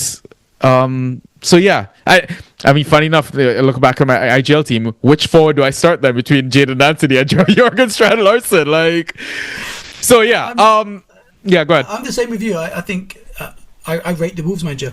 So he did such a good job last year. He was he came in and he kind of said things like he's been waiting his whole career to come to Premier League. He's been prepping for this. He's a guy who's done the job for a long period of time. He knows how to manage teams, and he turned them around really well last season. And it's just not working this season. No. I think for him, we touched on it earlier that Wolves would be okay if the promoted teams were as bad as they usually are, but they're not. So this is the thing I think they were going to really struggle with. But Jack, did Leeds play before Sunderland? No, I think they played at the same time actually. Okay. Yeah. I think if Sunderland played before, I would have gone Mukiele easily. Yeah, 100%. It's funny how the order of games sometimes you kind of go, you just get kind of drawn in, don't you? But going, those the upside. Let me just go for that upside now. And take that emotion out sometimes. Yeah, I mean, ultimately, it was the decision that cost me my game week, right? I go with Mukiele over Jack Harrison. I easily smashed my game week. I'm chilling for the rest of it. Bit of a nervous watch just because he still ended up scoring a lot of points, my opponent. But yeah, it is what it is. I'm still very positive that my team managed to still put up 127 points without Mukiele. Right? I think as a Fantrax manager, you got to still try and take the positive out of these losses as well. There's a lesson in every loss, right? But the thing I started doing is looking at is my score in the top 6 scores of that week, because if you finish in the top 6, you deserved to get a win, and the reason you didn't get a win, if you didn't get one, is just simply because of how the fixtures planned out. So if you consistently finish in the top 6, you'll more than likely pick up points. So I kind of use that. I kind of have a little expected wins, expected losses thing. And 127 would definitely have got you in the top 6 of your league, I'm sure. Yeah, so exactly. It's just luck. But again, with like in terms of goods, it was a fairly similar list of players. Like Dubs Chalo, Common. I guess Nico O'Reilly. I streamed him a couple of game weeks ago. He's been ghosting okay, starting to get attack and returns. Just linking up really nice with Haaland, who I have in this roster. And like you mentioned, City score. He scores points. Happy days. Tavernier, who got his assist, managed to squeak just about 10.5, and then Salah ghosted into double-digit points. But yeah, it is what it is. Because I mean, I look at my IGL table. I'm like somewhere mid-table, but like from 1st to 9th is a difference of 3 points, and then in my DPL table, I'm still 2nd. So I'm still chilling. It's still way early in the season to be like beating yourself up about these game week losses or whatever, right? So now the biggest roster concern before I prepped the pod and all that was I need some midfield, because my midfield was kind of shit. It was Enzo Fernandez, it was Pino, Nico O'Reilly, Marcus Tavernier, Jack Harrison, who I'm obviously going to drop, but maybe not because they play West Ham, so I might wait. And Zubimendi, who is obviously like a streamer. So I did a trade right before we recorded, and I was in your DMs. I was in a few other DMs as well. Vaf, I've got to give a shout out to him, and Robbie as well. I've got like my trusted circle in a sense, right? And so yeah, I have been trying to get Grealish off a manager in my league for the longest while. He's been playing hardball. He keeps asking for more than I'm offering. And it got to a point where, you know what? I'm just going to bite the bullet. And basically, I have been so back and forth. He sent me a trade, which was the final one, where he asked for Salah, Pino, and Reinhard Nuri. And I was getting back Grealish and Watkins. And for me, I was like, okay, both Ran and Salah have AFCON. I'm going to struggle with them in my roster, especially with no midfield, and I'm already carrying an injured Solanke. It just felt like it made more sense given my squad dynamic, and I'm not sure if the other manager is aware that he's accepted 2 AFCON players as well. So it's going to be interesting when he has that realization. But yeah, I feel like my squad has a bit more balance with, at least Enzo and Jack. I've got 2 solid mids, and, we talk about playing a 5-2-3. I've got Ollie, who, sure, I mean, he's out of form, but I'm still willing to take a risk on him 1 week, or, I'm even happy to bench him until he comes back into form, and I just play 5 defenders alongside Erling up top. What are your thoughts? I mean, you traded out Salah, which kind of hurts me, it's stab in the heart, but objectively it's the right thing to do. Haaland is effectively 2 forwards. Yeah. He's going to get you the points of 2 forwards. And this is an interesting dynamic here of how we judge trades. And, we put polls in our Discord. We ask people, right, well, who would you prefer? Which side do you prefer? Salah, Pino, and Rand versus Watkins and Grealish. And then people judge that. And that's the only way really to do it. But that's not the actual trade you're doing. The trade you're doing is your roster before the trade and your roster after the trade. So they're the two things you should be comparing. It doesn't really matter who's gone, and your squad is better now. You had there could have been some weeks where you've got one starting midfielder. You have to just drop them, stream them, and it's some of this. I think also is like, how do you want to play the game? If you is that going to stress you out?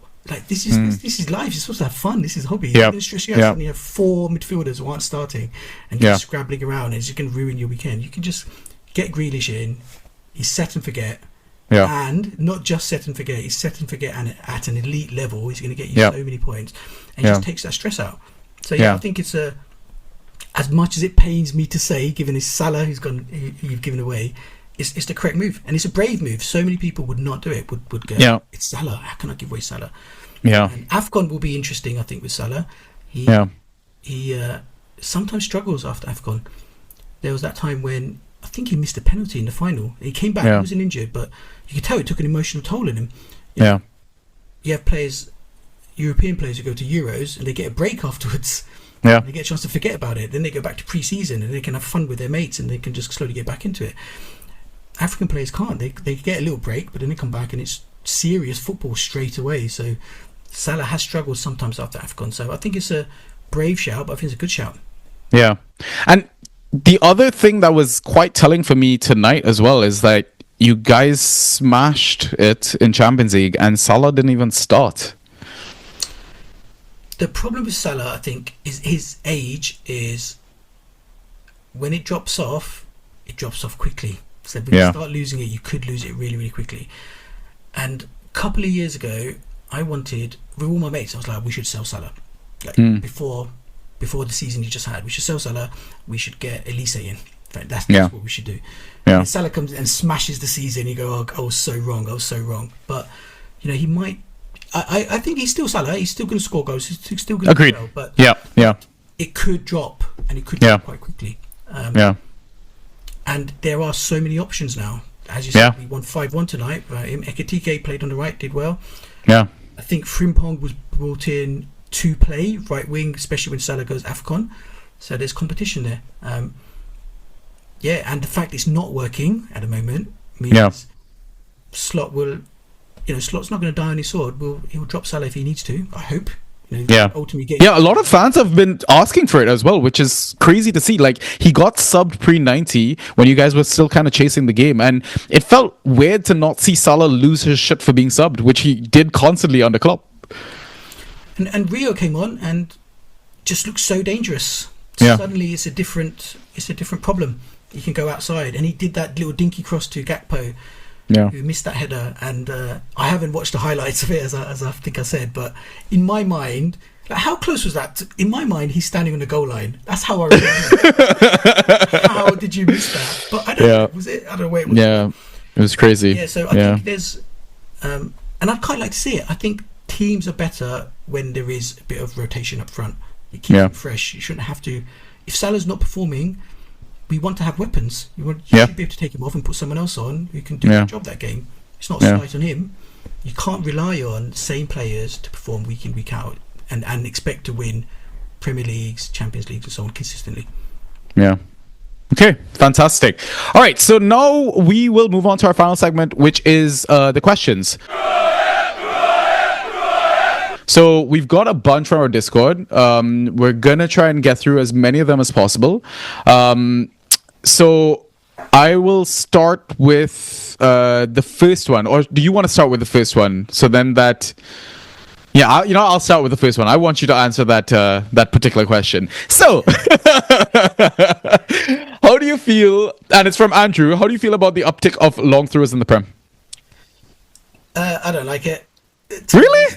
Yeah, I think aesthetically, it just feels it's kind of old school, back in the 80s, kind of lump it up to the big band style football, which is, football, beauty of football. It can be played in different ways. I much prefer the short passing kind of game. So, like, in terms of watching football, in terms of enjoyment, I don't like it. But the main reason I don't like it is, what does it mean for Fantrax? It's that discussion we were having before. Is it a KP? Is it not? Is it assist? You just don't know. Watching a game, part of the fun is to kind of go, I don't know, maybe I do this obsessively. You see something and you go, refresh. Where's my dribble? That should have a point there. So you kind of watch an action and you see it reflected in your scores. And I find it really, really confusing, long throws. I don't know what to make of them. And it does feel, I grew up in the 80s. It feels a kind of throwback to that 4-4-2, big man up front, lump it up. Very Stoke and Rory like. Exactly. But it's, I don't really like it. It sounds like you were surprised. It sounds like you do like it. Yeah, I don't mind it. It's a nice change. Like, it's very tactical, and I kind of appreciate, like, it gives, teams that aren't, usually good at your tiki-taka football or whatever, it gives them an opportunity to find a way back into a game, to help them somewhat turn the tide. For me, again, it goes back to, like, we talk about how it affects the Fantrax numbers. That is also fascinating to me. I think we mentioned earlier, if it was possibly an accurate cross, not corner stat, I think it would break the game completely. Like, you'd see consensus ranks just change massively, Everyone wants the guy that throws in to the box. I think I'd be a fan. Yeah, exactly. Exactly. Yeah. So, split opinion. I like it. All right, do you want to take our next question? Okay, the next one is from the artist formerly known as Sweetness. I won't dare name him, so his name is Salty McLoserboy the Ever Defeated. He's asked a series of players, and you've got to say, are they bad or baddies? Oh, I love this new segment that we've invented, by the way. All right, so do you want to go name by name then, and I'll give my answer. Jeremy Pino. I'm still gonna say baddie just because of the eye test. Okay, I'll go bad. Mickey van der Ven. Bad. I can't recall him scoring points. Like, yeah. He's one of those you kind of go, I know he plays. I don't think I've ever had any kind of recollection of what his scores are like. Exactly. Yeah. I feel like it's sub 5 or clean sheet plus goal, and he hauls. Yeah. So bad. Yeah. We'll go bad. We agree on that. Gordon. Baddie. You own him. He'll come good. He's good. He's a good player. Yeah. He's great. Yeah. David Raya. I think bad, just because, Arsenal are keeping a lot of clean sheets, but he's not making saves. Like, there was a stat that my one of my Arsenal friends had sent me as well. Like, they conceded one shot on target from Atletico Madrid, and that made him sad despite the result. Yeah, I think for me, he's the kind of goalie who you end up with when you've taken a punt on another goalie and it hasn't worked out. Yeah, you might pick up one of the promoted goalies or something, and you just kind of end up having to fall back on a guy who's not going to have a lot of shots and he's just clean sheet dependent, and you just hope for a clean sheet. Richarlison, I know what I say about Richarlison. I've said that. Bad. Yeah, exactly. I think I knew your answer way before you told me. Dewsbury Hall. I want to say baddie, but his points are not reflecting it, and these yellow cards are going to be very annoying when he gets to that number 10 one. I don't know, it's a weird one. Like, what if he could potentially be better with a striker up front? Like, I don't know. We're at that weird point of the season. I looked at his numbers, and his first 3 or 4 games he was doing well. Yeah. His last 3 or 4 games he's not. So yeah, where's it going to net out? You can make a case for either one of those things. So yeah, I think for me he's somewhere in the middle. I wouldn't mind if I had him. I wouldn't be dropping him. Agreed. To see what happens. Yeah, agreed. But I wouldn't be scrambling to like bring him in on a trade or something like that. Yeah. Cool. Anton Stack is the last name. We're gonna have to say bad now, isn't he? Yeah. So sad, man. If you were there when it was a fun time, fantastic. But yeah, now I think that train has left the station. We all love our trains in the Discord, so. And it's not just the fact, you're losing those points. It's the kind of bragging rights. I got him in round 15. I drafted him in round 15. Yeah. I mean, you get someone so late and they end up smashing it. You just kind of go, yeah, boy. Yeah. But that's gone. That's gone. Yeah, now. yeah. Then you feel like the baddie. That's what it is. Yeah, exactly. All right, cool. So our next question is from Prash. Are you picking players on eye test or purely by numbers? I thought as Fantrax owners, as much as we see the games, we do not care about the eye test as long as they get 7 aerials in the process. And I'm assuming he's referring to Konate. Probably. I mean, we could answer this with that why not both meme, right? Yeah. Yeah. And I do love the use of the royal we in the question. Yeah. Do not compare the eye test. I don't think he's talking about an actual we for Fantrax owners. Yeah. Okay, but like, if it came down to it, if in a weekend you've got your time poor, you could only do one thing. You could either look at Fantrax scores or watch highlights. Then I would look at Fantrax scores because those numbers are what you need to see. But luckily, you don't have to rely on just one. You can do both. And if you don't, the eye test for me adds 2 or 3 things. Firstly, it tells you, are the points sustainable? Yeah. You, for instance, got a assist in an early game. I mean, Paqueta, I think it was who scored it. Gave me like a little 2-yard pass. Paqueta ran up and roofed it. That's not sustainable. So, firstly, are they getting sustainable points? Eye test can help you with that. Are they missing out on points? You could have players who are taking really good positions, putting crosses in that the forwards like Pino. So they don't count. Yeah, they're not counting as KPs because no one's counting the end of it. But they're really, really good crosses in the right area and they're causing problems. So maybe there's someone who's under the radar that you could pick up if you watch the game. And then lastly, we obsess about Fantrax points, but I can 100% guarantee there's not a single manager who's looking at Fantrax points. So that's the other thing it tells you. In real life, is this player going to stay in the team? Yeah. It doesn't matter what the scores are. Konate, for instance, has been really bad. I think he's lucky that Joe Gomez was injured. He's now back. Konate's form is starting to take an uptick, but if Joe Gomez was available 3-4 games ago, I'm sure he would have started. So. And that applies to any player, not just Konate. It's just they could be scoring loads of points, but in real life, if they're doing badly, they're going to lose their spot. So that's the other thing that ITIS tells you that Fantrax numbers don't. Yeah. But ultimately, do both. Yeah. I think you also mentioned a player that why I think ITIS is so important. We mentioned him earlier as well, Njai. Last season, for me, immediately was the eye test, and he wasn't putting up the numbers because he had some questionable scores where it was very attacking, return dependent. He wasn't really ghosting, and that's why people were really criticizing him as a pick, and he was like, oh, what the hell are you talking about, etc. Now come on into this season, he's playing under a better coach, playing with more talented players around him. People are able to make the critical runs, get on the end of his passes, etc. And now everyone wants a piece of Njai, and now the scores are starting to match up with the eye test. So that's why I'm like, in that sense, can you see have a good eye test and a shit score and it can get better, but can it be the other way around in that sense? I don't know if that makes sense. Like, can you have a fantastic score but the eye test is terrible? Like, can that person maintain those scores, or naturally would you expect it to recede, like how the eye test is showing?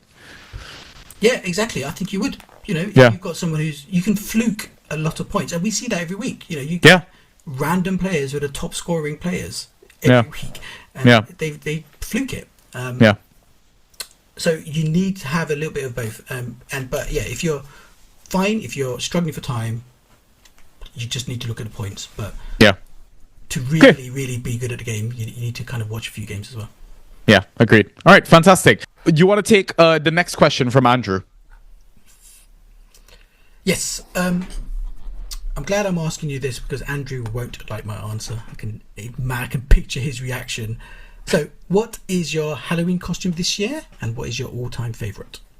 So, I don't think I can't remember the last time I celebrated Halloween, generally, and I don't think I will do anything.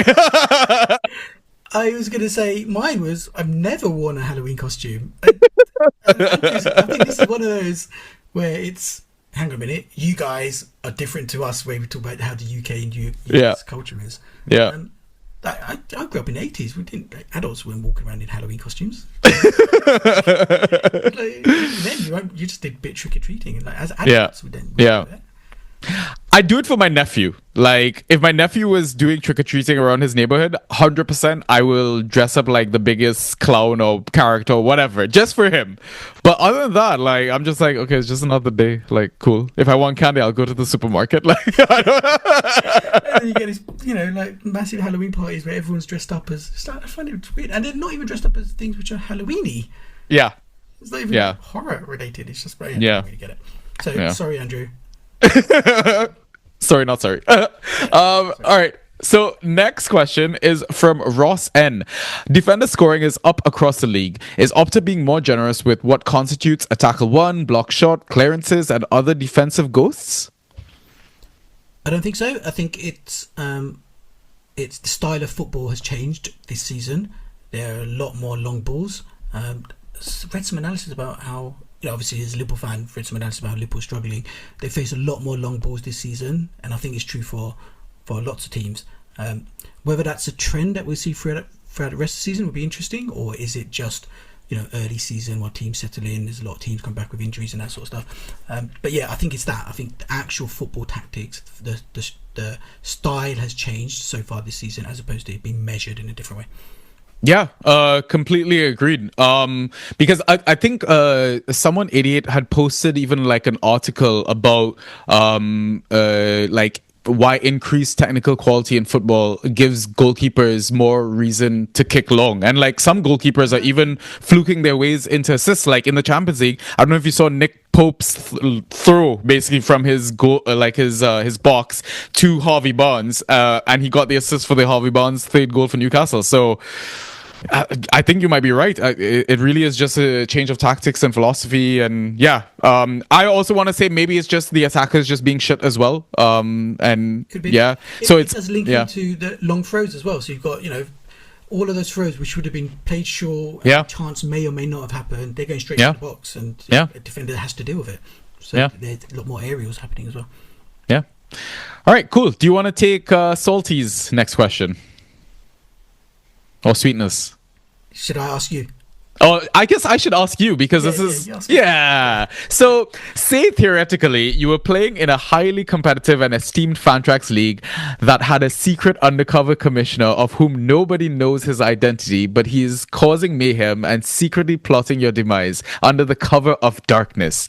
What would your profile for this theoretical seedy character look like? In extreme detail, please. Okay, some context for people who don't know. In our Super 11 League, myself and Nauru are the commissioners. However, we have got a secret commissioner, and we have kind of like, hopefully fun, like punishments and all that sort of stuff. And recently, we've left it all up to the secret commissioner to decide punishments. And Salty is at the... has had a lot of punishments. And he's trying so hard to find out who the secret commissioner is. I would say, Salty, I don't know if you watched The Traitors, right? But you should watch The Traitors and think, how do people act in The Traitors? What they do, they stay quiet at the start. The first few weeks, they stay quiet. Right? And then they start making noises and try to put people off the scent. So that's what I would look at. Who has been quiet at the start and who has quite... fairly recently started saying things like, oh, I think it's them, or maybe the secret doesn't exist, or maybe there is no secret commissioner. Who is trying to do that suspiciously recently? That's where I would look if I was you. Yeah, I think it's been a fantastically run league. Thank you, boys, for hosting this, going through all the trouble. I think the most fun I've had is really coming up with random poems for the swapsies. Really good.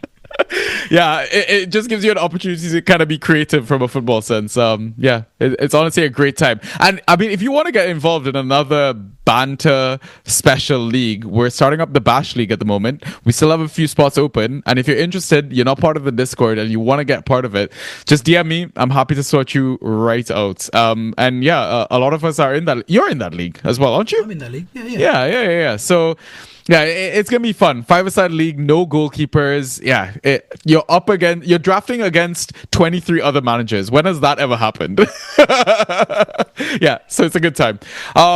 Anything else you want to? Yeah, I would say on that, if you've got 2 or 3 leagues already and you think, oh, I can't handle another league, something like the Bash League, the beauty of it, and also I think the beauty of the Super 11 League is that they're structured differently. So Bash is only 5-side, there's no goalies, and so it does feel different. So you can add it to your list of leagues, and it's not like, oh my god, I'm playing the same game 4 times over, and it feels like a lot of work. The vibe is different about it, so it's fun. It's a lot of fun. Yeah, amazing. All right, so do you want to take the next question? So at what X7. point? Yeah. So X7SLLT. Yeah. I'd say. At what point do you give up on holding a player and roll to streamers? He has Wissa and Robinson as long-term holds and Madueke in short-term. I would probably drop Madueke. Vissa's a tough one because I feel like by the time he comes fit, he's off to AFCON. You're probably barely getting half a season out of him. I don't think he's a drop because I think another manager will just snap him right up, and I think you just have to be patient with it. Robinson, you got to try and maybe trade him out. I don't know what's going on over there with Fulham, man. There's some weird vibes. He's going off to international break games, coming back all of a sudden having an issue. He's not playing anymore. He was basically their best player last season and has become non-existent now. Yeah, it's tough, man. In a pinch, you know what? I would probably drop Robinson as well, but don't be surprised if somebody grabs him. It's just because defenders are a dime a dozen. It's so easy to stream them game week in, game week out, right? And yeah, forwards, it's so hard to find a good forward. That's the only reason I'd say hold on to him. What are your thoughts? Quick thoughts there? I would think I would drop any of those players if I needed to for when Fair. it goes back to what I was saying before. Yeah. And you get stuck in that thing of going, oh, if I drop Robinson, someone's going to pick him up. But let someone pick him up. Let him become somebody else's problem, and just move on and don't think about it. It's easy for me to say. I really struggle with it. It's like, oh my god, I can't drop him, and I hate it when I drop him and one of my rivals picks him up, and you're kind of thinking, what if?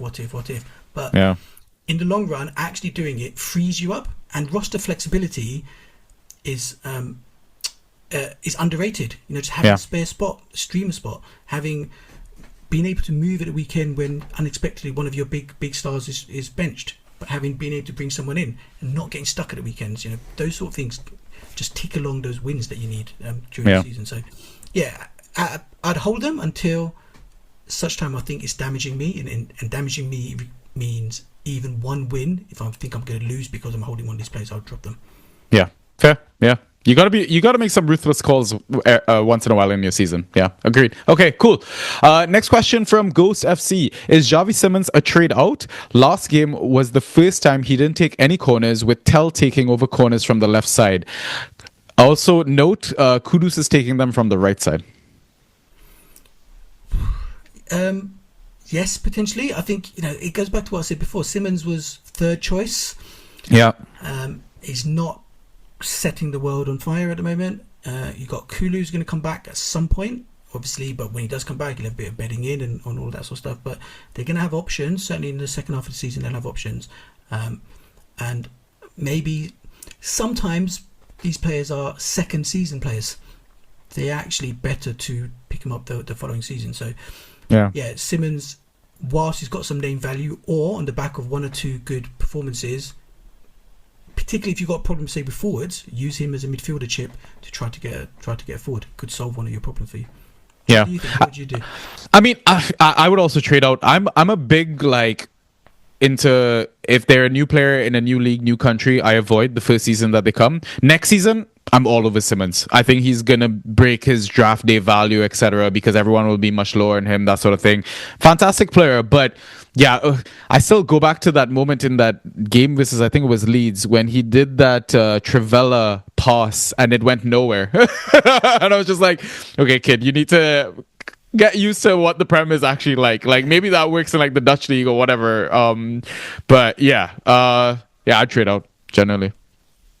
And sometimes with these players, there's are they actually that good? Like Joao Felix, he just gets moves all over the place, but is he actually that good a footballer, or is he? If he had a different name and you just saw that performance, you wouldn't think anything of it. So that is an element. I've never been that impressed with him when I've seen him in terms of ideas. So that's something else I would factor in. It's like say in Jaya, when you were talking before, you're absolutely right. When you saw him last season, you go, this guy's got technique. This guy's a baller. Yeah. You just look at it and you know straight away, within 5 minutes of watching him, you go, Yeah. Under the right circumstances in the right team, he can score lots of Fantrax points. I'm not really seeing that with Simmons at the moment. Yeah, same. Do you want to take the next one? So this is from someone 88. With Daishin, which Forest players should we try to bring in? I think we touched on it earlier on the pod. Don't need to spend too much time on it. Chris Wood, Milenkovic, Murillo, maybe Nico Williams. I'd argue maybe Ola Aina if he's back from injury. I don't know what his... is he going to Africa? He should be going to AFCON, right? Because I assume, Nigeria would have made it. So, yeah, I think those are the players that you kind of eye up. And then maybe whoever takes who he puts on set pieces, be it Douglas Luiz or Elliot Anderson, one of those. I love the McNeil shout as well, potential January move. But yeah, basically the defenders plus Chris Wood for me. Fair enough. Sounds good. Cool. Next question is from Ghost FC. Again, thoughts on West Ham assets who are 40% or more rostered. These are Bowen, Paqueta, Juve, Aaron Wan-Bissaka, and Somerville. Should we just do baddie for them? Yeah. Bowen's obviously baddie, right? Yeah. It'll be good. No worries. Yeah. Paqueta, I'm going to say bad, and that might be controversial. Yeah, it's like, the thing is, I think everyone is very much into the fact that, okay, he has penalties, he's a 90-minute man, he's still part of the attack sort of thing. I mean, his scores haven't been, obviously they're bad, but it could be a lot worse sort of thing. And again, I love that he's playing 90 minutes or Nates. So I would say baddie, but he has some work to do. So for me, for Paqueta, it's what position he's taking in your squad. I think we'll probably have him as like a mid-2, maybe mid-3, where actually I think he's lower than that. I track what proportion of how often people get double scores, double digits, and how often they get 20. Yeah. Paqueta last season got 20 or more, 4% of starts. Oh wow! Really okay, low. That puts him in the bracket of people like Joe Linton, Smith Rowe. Those sort of players who aren't bad players, but if Paqueta's position in your squad is a Joe Linton type, then great. But if you've got him a little bit higher than that, I think you can do better. Fair. Juve. I mean, the scores haven't been great with the assist. That's the problem. If Nuno does actually get a tune out of him as a defender, well, I mean, he's registered as a midfielder in most leagues, but if he gets defensive counting stats, I think he's a baddie for now. Yeah. Yeah, same. I'd hold on to him and just see how it pans out. There is a bit of fluky assists about him, but he's got an amazing cross on him. It's an absolutely amazing cross. So the eye test works kind of both ways. Yeah, both ways with him at the moment. It's like Holland and goals. It's Juve and crosses. Like, you see that cross and you go, "Wow, that is tasty." So see how it plays out. Wan-Bissaka. Point of hot debate in our Discord at times. For me, he's always passed the eye test. I think he's a solid player, solid defender. Obviously, he's not had a great time at West Ham this season. First under Potter, now under Nuno, especially after that Monday night fixture. I still think he's a baddie. I still believe in him. Yeah, I agree. And lastly, Somerville. I think possibly bad. I think it was just a flash in the pan that we saw early in the season. Yeah, I think he doesn't really produce the numbers, and when you look at him, he looks flashy, but he doesn't really do anything with it. He kind of just dribbles into Brian Lally's, doesn't lay the pass off when he needs to. Yeah. He's the sort of player I like to be on the waiver wire because someone else will get magpie syndrome and pick him up because he looks shiny and looks like he should be better than he is. Yeah. Love that magpie syndrome. Wow, I gotta use that someday. All right, next question is from Salty. It's actually to you. Let's deal with draft first. Which Bears are on your Mount Rushmore? Okay, so does that mean I can pick 4? I've assumed that means... that's what I assumed. Yeah. I'm going to kind of work backwards in time. Right now, it's definitely a Guinness. I was going to expect that. But weirdly, my sister-in-law is Irish. About 25 years ago, when they got married, we went over to Dublin for the wedding, and my first ever pint of Guinness was, I'm going to have my first ever pint of Guinness on that wedding weekend. And I really did not enjoy it. Back then, oh my God, that's disgusting. And I haven't drunk it since. And last Christmas, her dad was over for Christmas, and I was round at my brother's, and he started talking about Guinness, and he just poured me a Guinness from a nitro can. Okay, and I had a sip. I was like, oh, this is actually all right. And he went, that's yours, you have it. And I finished that. And then I had a couple more, and then I haven't stopped drinking Guinness since, basically. I know, yeah. I'm obsessed. So that's that. Then I've worked back in time. I went through a phase where I drank a lot of ales and bitters. So I'll put London Pride and Doom Bar in there. I've right a lot of those too over the years. Okay.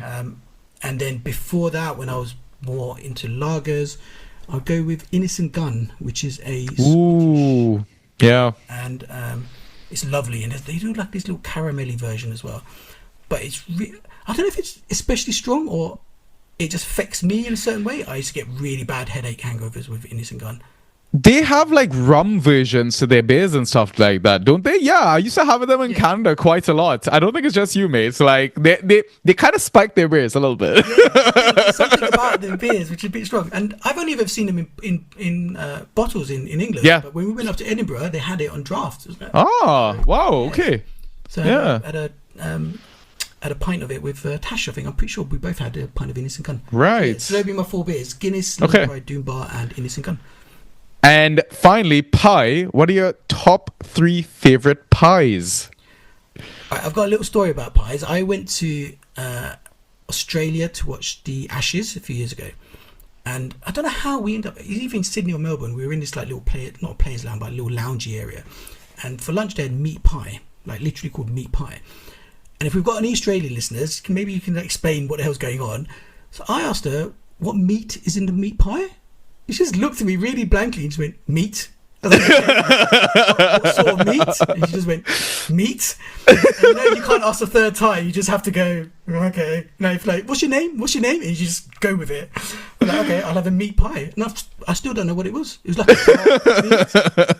But it could have been kangaroo, could have been crocodile, could have been beef. What? I have no idea. So, that was weird. But I like chip shop type pies. I like my favourite pies. So I would go, my favourite pie would be a steak and kidney pie. I love that with chips. If I want something a little bit lighter tasting, I'd go with a chicken and mushroom pie. And then we've got to put a little dessert in there. I used to work in McDonald's when I was a student, and I used to love having hot apple pie and ice cream. Oh, I'll go with an apple pie. Yeah. Classic dessert. Love it. Absolutely love it. All right. Do you want to take our final question? Right. So this is from Flomo. Do you think Fantrax's default scoring should stop penalising yellow cards and or dispossessions, as neither are intrinsically bad and don't necessarily hurt the player's team in real life? Example, a dispossession in final third which with cover is different from a dispossession in your own box. Tactical yellows are part of a defender midfielder skill set, and we shouldn't be further devaluating DMs. No, I think negative points are good, man. You got to penalize people for losing the ball too many times, like Kudus, for example, like Doku. Otherwise, the game would be absolutely broken. Yellow cards as well, I think they're absolutely pivotal. I mean, there's arguments to be made about maybe increasing some negative points or fluctuating them for certain actions and stuff like that. Yeah, I think it makes the game a bit more realistic. And yeah, it makes it a bit more fun, a bit more challenging in that sense. Yeah. I agree. I think... Yeah, dispossessions are 100%. You should be. You're either going to get a point or you're going to lose a point, depending on how well you do that action you're about to try. Yellow cards, I can kind of see. I lost a game last year because Gibbs White got a dodgy yellow. It's a Monday night game, 2 minutes left. Got a dodgy yellow, and I lost the game because of that. Dewsbury Hall's got these dodgy yellows and suspended. So I can see an argument for taking away from yellow cards, but then you don't want to take away from red cards, and then it's illogical to take away from one and not the other. I would like to see more negative points. I agree with you.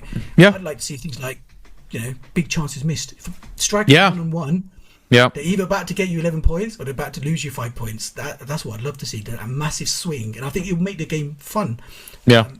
Because that point of you're in the lead, you've got 2-3 point lead, but you could lose points as well. They could get points. It just makes that the tension is a lot better when we're playing. It's a game after all, isn't it? So having more jeopardy in the game, I think is better.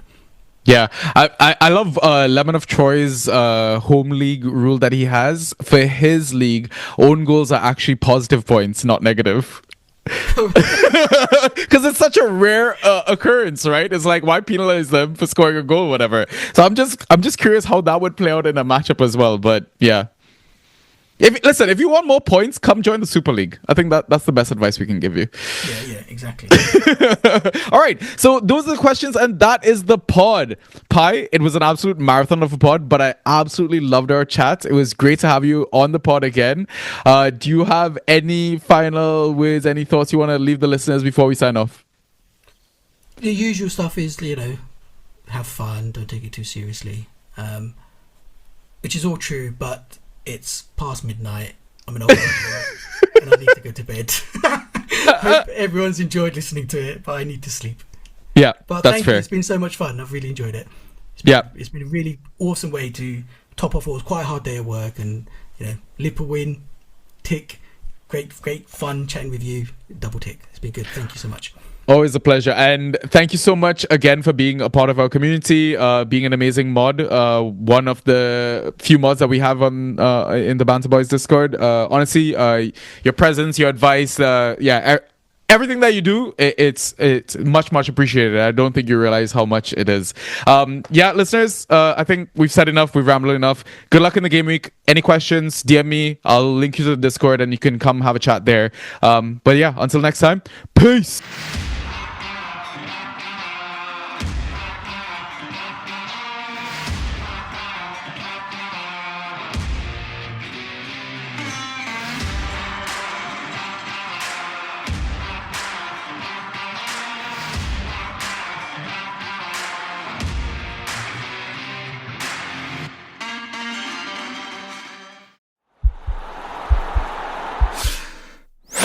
This podcast is part of the Sports Social Podcast Network.